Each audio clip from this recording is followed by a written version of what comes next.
Up front, TikTok has been taking down or muting a lot of our videos within minutes of them being posted.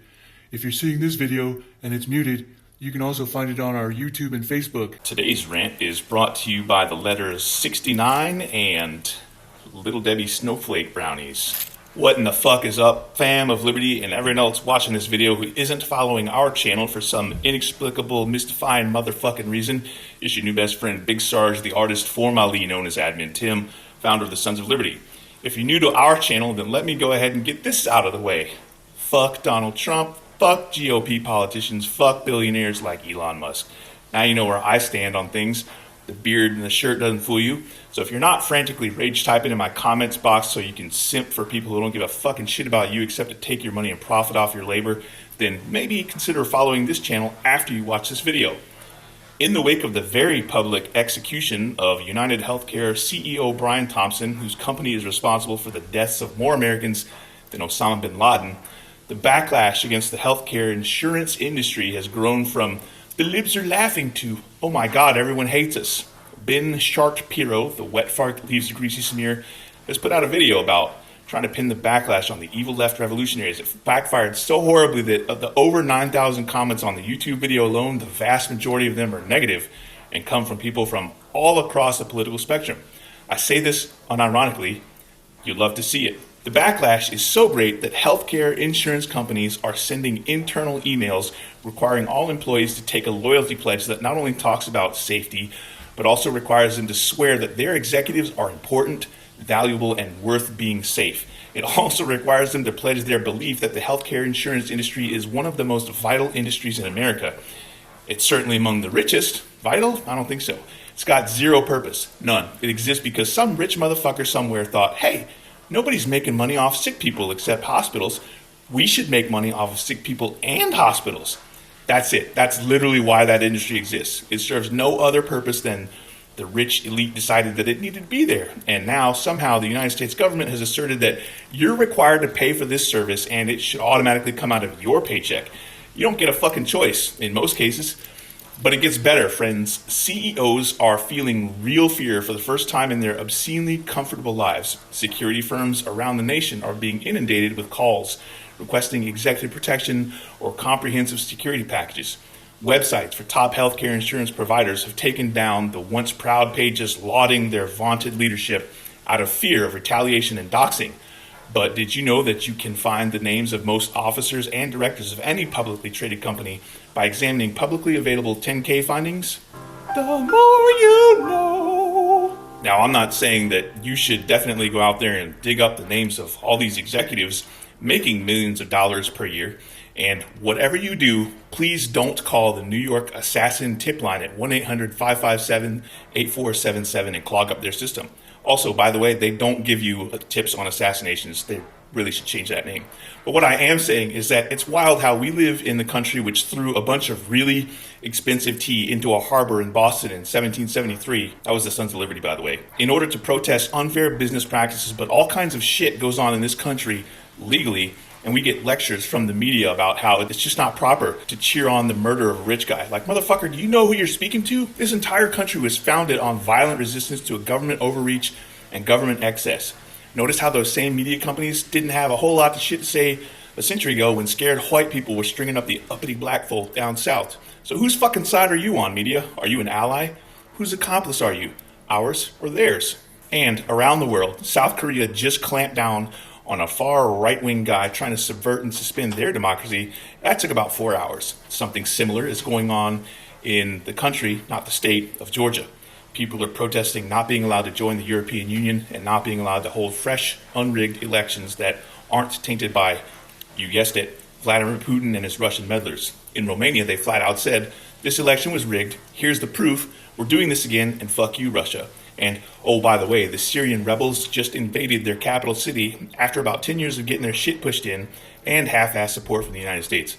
That's right, remember the Arab Spring? It was about 10 years ago, and we could have helped Syria, but they don't have any oil, so what do a bunch of rich white capitalist oligarchs and rich white politicians care about a bunch of poor brown dudes who don't speak great English? Nada. Zip. Zilch. Nothing. And if you think that they care about you, Mr. or Mrs. American, who may not have lily white skin and worship the same Christo-fascist version of God and Jesus that they've co-opted for their own purposes, then you're a fucking fool who nobody should ever listen to ever again. These motherfuckers exist to make as much money as humanly possible, and for no good reason other than to claim the title of world's richest this or that, I don't know. And look, I'm all for everybody having more than enough money to take care of themselves and their families and take a vacation whenever they want. But let's be honest, we went from having a lot of millionaires who got taxed out the ass but had time for owning several massive estates across the country and putting their small baseball teams worth of kids through the top schools in the nation, to having like 330 million people who can barely make ends meet, and then like 11 people who have more money than everyone on the planet combined.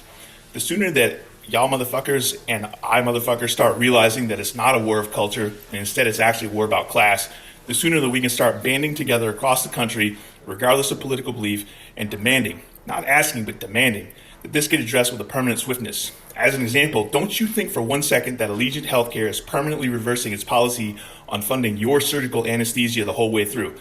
That's a temporary setback. Those motherfuckers are guaranteed sitting back, regrouping, and re-strategizing how to make more money for their shareholders. Remember, we live in a country where your medical care needs are illegitimately being decided by people that don't know you. They don't give a shit about you. Remember the story about the 2-year-old who couldn't walk and needed an electric wheelchair but wasn't covered by the insurance industry, so a local high school science team built one for free? Why the fuck was that even necessary? And this is a common theme. What the fuck? Demand an end to the healthcare industry from all of your state and national level congressional elected representatives. Elected. These motherfuckers work for you, not the other way around. And if it takes chucking tea in the harbor, or it takes a couple more rich people getting bodied to get the message across, then every last one of us should probably become comfortable with violence, because that seems to be the only solution. And everybody's like, oh, violence is not an answer. It's not the answer. Sometimes, yes, it is. I'm not saying go out there and kick the shit out of anybody that pisses you off, but America didn't break free from English tyranny by saying, oh, please, sir, may I? No, we started bodying redcoats. And yeah, South Korea did it without bloodshed, but that's because their whole ass government said, not today, Satan. And you really can't rely on anybody in Washington, D.C. to lead the fight. Like, I love Bernie Sanders and all he's done across his decades of civil rights struggles down there in the trenches with the grunts, but he's not going to make any headway posting to social media about how we need to change things. No shit, sir. We need change. And if you're not going to lead us, then us is going to lead us. And that's a mob of really angry, pissed off citizens. There's more of us than there are of them. They can't kill all of us, but the healthcare insurance industry sure does want to try. Literally. How do you think they make their money? Think about that. That's my time for today. This brownie is melting in my hands. Obligatory disclaimers.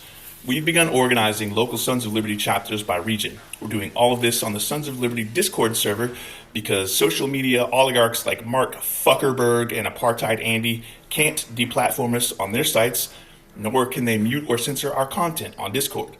You can hang out with the Sons of Liberty admin team, the rest of the fam of Liberty who've made it onto our server. It's not just a chat platform. We have a section for gamers, a section for regions with helpful resources. You can learn about self-defense, home defense, firearms discussion, victory gardens, a channel for veterans, a place to post memes, because everybody fucking loves memes. I do want to point out that our Discord can be ping heavy thanks to the webhooks that integrate our social media notifications, but you can disable those. And if you need assistance, you can ask us on Discord. The invite link to Discord is in the throat punch at the end of this video. It's also in the YouTube video description and in the TikTok and YouTube channel descriptions. If you like the shirts or the hoodie that I wear in my videos, some of them, but not all of them, are available in the Sons of Liberty merch store, which is listed in the link tree in our TikTok and YouTube channel description. On YouTube, it's also in the video description. If you like our video content, then we'd appreciate it if you'd follow us on all of the other socials, whichever ones that you've got. The various socials that we have are listed in the throat punch at the end of our videos and in the link tree, which can be found on the channel description. On YouTube and TikTok, we'd also appreciate it if you'd subscribe, like, and get notifications on our channel. It's a little bit of a different process on TikTok, but if you're on TikTok, then you already know that. And fuck that platform anyway. You can help us extend our reach by sharing our video content on all of your socials. You can help us beat the algorithm by leaving us at least 7 words in the comments, because 7 words is what the algorithm is determined is meaningful for your content engagement to mean something more than anybody else. On that note, if you watch this video all the way to the end, the phrase, "I made it to the end, Big Sarge," is actually 8 words. So if you can't think of anything else to say, there's a good suggestion for you. 2 claps and a Rick. United we stand, motherfucker. It's room for all of you at this table. Woo! Guess what time it is? And now it's time for the throw punch!